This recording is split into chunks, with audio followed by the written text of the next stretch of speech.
President Bongbong Marcos emphasized the need for careful consideration of the calls for a wage increase. Now, speaking at the 123rd Labor Day celebration at the SMX Convention Center in Pasay City, he highlighted the potential impact of the proposal on the Philippine economy. He also pointed out that the regional tripartite wages and productivity boards are continuously reviewing wage levels across various regions. Since June of last year, 16 regions have already implemented wage hikes and 28 wage orders have been approved. Masarap pakinggan ang matatamis na mga pangako. Ngunit ang mga ito ay may epekto sa paglago ng negosyo, trabaho at ekonomiya. We hear the call of our workers for better wages and assure you that your concerns are being addressed. Now, to give us context on these issues, we have Department of Labor and Employment Secretary Bienvenido Laguesma joining us this morning. Magandang umaga. Thank you so much for your time, Secretary. Pleasant good morning to Gretchen, and good morning to all your supporters and televiewers. Secretary, bago tayo magpunta dun sa wage hike, unang-una, kamustahin ko lang po yung Labor Day job fairs kahapon sa SMX. Gaano karami po ang nagkaroon ng trabaho? Gretchen, yung job fair kahapon po ay isinagawa nationwide at bilang mga ilang informasyon, mahigit na 2,500 employers ang nagsilahok. Sa bahagi po naman dito sa NCR, mahigit na 100 employers at humigit kumulang umabot po ng 250,000 ang job openings na alo kahapon both local and overseas. At ang isang magandang siguro bahagi nung job fair kahapon ay meron pong sa huling ulat sa akin kahapon as of 5 p.m. kahapon Gretchen, ay meron po tayong 4,200 na hired on the spot.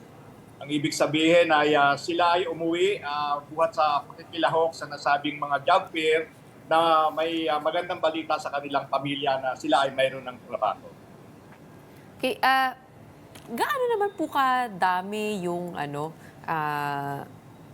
yung unemployment rate po natin sa ngayon, para lang ma-compare po natin dito nga po sa mga openings at ano po yung immediate solution na nakikita po natin na gusto nating lutasin with these job fairs. Gretchen, yung pinakahuling labor force survey ng ating PSA, yung unemployment ay 3.8% at humigit kumulang yan na mga 1.9 million na mga kababayan natin ang walang hanap buhay. Subalit yung dun sa pangalawang bahagi ng iyong katanungan, patuloy po yung aming ginagawa na job facilitation efforts at laging bahagi namin po dyan yung mga local government units kung saan meron silang public employment service offices. Pangalawa, Gretchen, meron din pong pagpapatuloy dun sa upskilling at retooling ng ating mga manggagawa upang makatugon sila dun sa requirements ng mga existing businesses as well as those business na gusto pong mag-invest at maglagak ng puhunan sa ating bansa. Ito pong 4,200 hired on the spot, saan po pinakamarami ang na-hire na industriya? Iba-ibang industriya, pero sa manufacturing, malaki po yung bahagi ay mga production workers. Meron din po tayo sa service, may kinalaman po sa yung mga kahera at yung din po mga customer assistant. Marami din po ang na-hire. At ito po ay galing, ang kabuuan po nito ay pinagsama-samang report ng ating mga regional offices. Services continue to be part of yung malaking isang sektor na malaki po ang naiambag sa karagdagang mga hanap buhay sa ating pong mga kababayan. Okay. Ano po nakikita po ninyo na pagkakataon na mga bagong klaseng trabaho na pwedeng applyan ng ating mga kababayan? Itong meron tayo kasing rapid technological advancement, as you are aware, Gretchen. No? So sa IT and BPO, meron po kaming mahigpit na koordinasyon, kolaborasyon sa kanilang organisasyon dahil marami po ang mga lumulutang na bagong pangangailangan ng ating mga employers, lalo na po sa IT and BP management sector. Kasama rin po yung ibang mga kumpanya na nangangailangan po ng kaalaman, dulot po ng makabagong teknolohiya. At kasama rin diyan na Gretchen, yung pong may kinalaman sa power and renewable energy sector, kasi talaga pong maraming mga nagpahayag na mga prospective investors ang kanila pong desisyon bilang pagtugon doon sa kanilang commitment sa mga pagbisita ng ating Pangulong Ferdinand R. Marcos Jr. doon sa kanyang mga nakaraang foreign trips, na ito po ay gumugulong na ang proseso at inaasahan natin itong taon na ito hanggang sa 2026 tatagos, meron pong tinatayang humigit kumulang karagdagang 300,000 na trabaho. Mm. Ano po ang educational requirement naman po nitong mga bagong sektor? Dahil nga po dun sa lumabas na bagong study ng PSA na sinasabi na marami sa mga junior high school or 18 million junior and senior high school graduates are functionally illiterate. How does that affect the job applications? Meron po bang epekto yun? At pangalawa, yun nga po, ano yung karaniwan na educational attainment na hinahanap?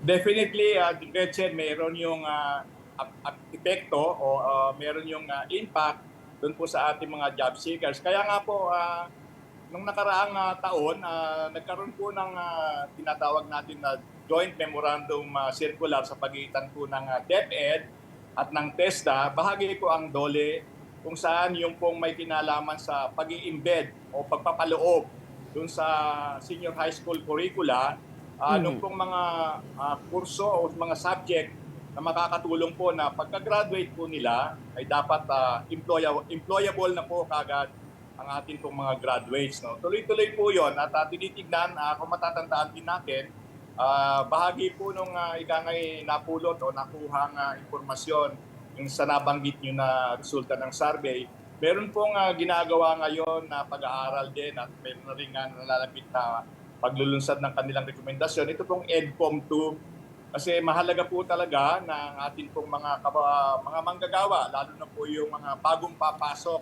sa ating labor market, ay meron pong sapat na kasanayan.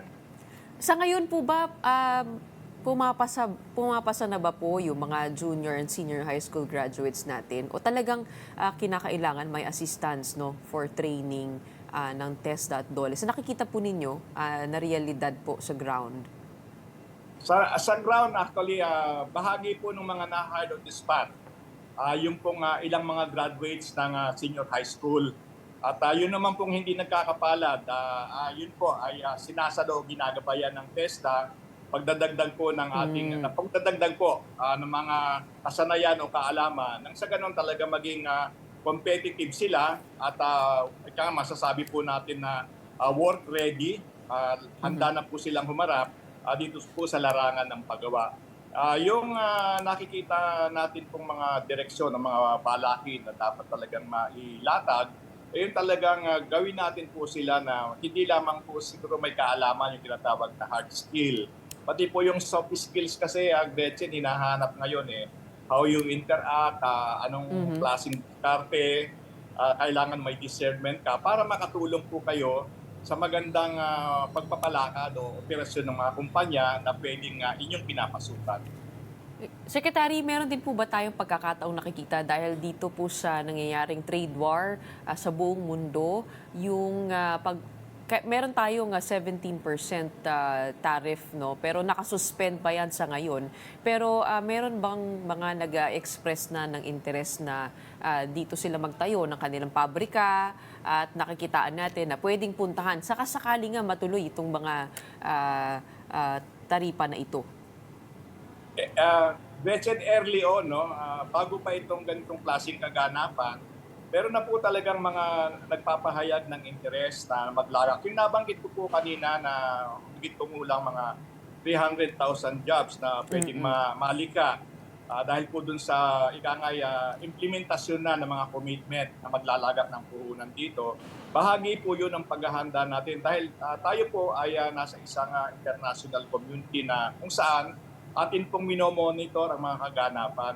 At ang isa po siguro malaking masasabi natin na advantage sa bahagi po natin Bukod po sa bata ang ating workforce, meron po tayong nakabalangkas na Philippine Development Plan for 2023-2038. At yan naman po ay sinusugan din sa bahagi po ng DOLE ng ating pong tinatawag na Labor and Employment Plan. At sa TESDA po, meron tayong National Technical Education and Skill Development Plan for 2023-2038. At sa darating po na Lunes, ilulunsad po, ilalaunch po yung trabaho para sa bayan plan. Ito po naman ang direktiba o nakapaloob dun sa trabaho para sa bayan Act na ang layunin maging competitive talaga ang ating workforce at makatulong po na ma-incentivize ang ating mga micro, small, and medium enterprises para magtuloy-tuloy po ang pagkakaroon ng mas maraming hanap buhay o trabaho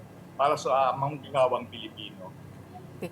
Secretary, puntahan po natin itong wage hike. No? Ang sabi po ng Pangulo kahapon na kung para sa kanya, up to the regional wage boards yung pagdedesisyon.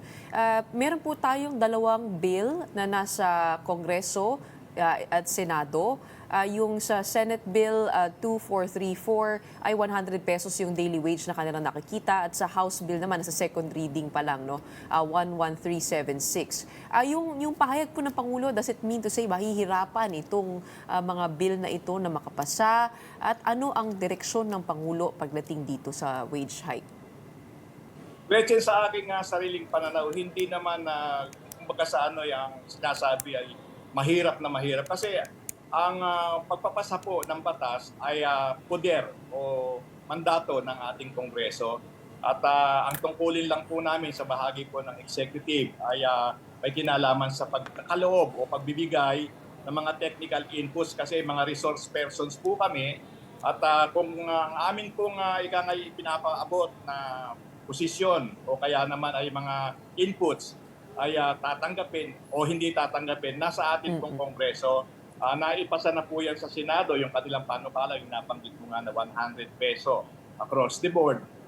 Meron naman po sa House of Representatives, 200 pesos across the board. Kung yan po ay dadating sa punto na naipasa nilang pareho at dadating sa ating Pangulo, pag-aaralan din po ng Pangulo dahil ang mga layo pong pananaw na tinitignan paano ito hindi makakapinsala sa patuloy na paglago ng ating ekonomiya, makalikha ng mas maraming employment. Nang sa ganon, meron pong option talaga ang ating mga manggagawa at hindi ito maka-epekto ng malaki sa ating pong inflation rate, ganon din sa ating pong tinatawag na gross domestic product. Mahirap po ang isang pagbabalanse na ginagawa. At ang tinutukoy naman po ng ating Pangulo, may kinalaman sa kanyang pahayag kahapon, may kinalaman po sa minimum wage.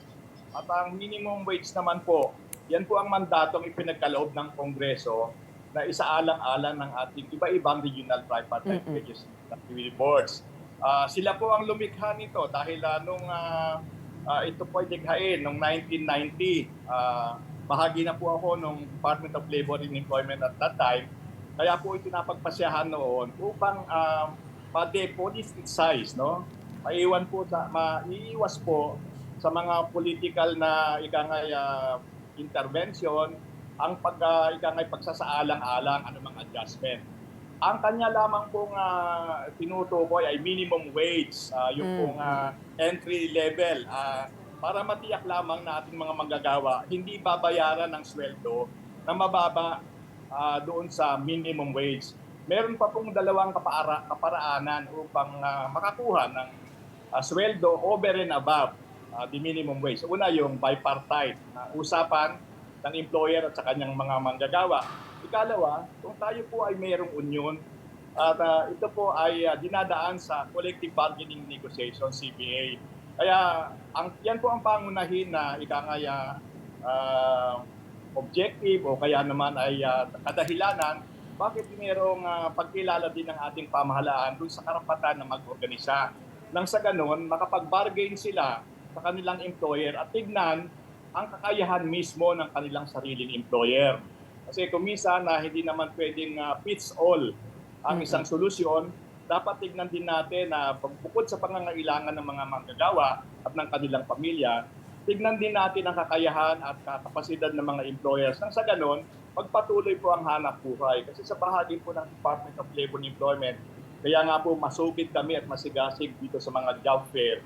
Ang amin pong nakikita, ang pangunahin na dapat bigay natin na karapatan at obligasyon para sa mga manggagawa ay magkaroon po ng trabaho. Isang trabaho na disente at tuloy-tuloy, nang sa ganon ay hindi na po rin sila laging umaasa sa ayuda o ikakay pagbibigay ng tulong sa kanila at sila ay maging marespeto po ang dignidad ng ating mga manggagawa. Okay, sabi po ng Ibon Foundation kasi 1,200 yung nararapat na minimum wage dito sa NCR. Sana maaral po natin mabuti at makausap po natin lahat ng stakeholders. Lalo na magsisimula na po ngayong Mayo yung inyong pag-aaral tungkol dito sa minimum wage. But in the meantime, I'll let you go. I know you have another interview to get to. Thank you so much for joining us this morning at sa komprehensibong pagpapaliwanag. That was Department of Labor and Employment Secretary Bienvenido Laguesma.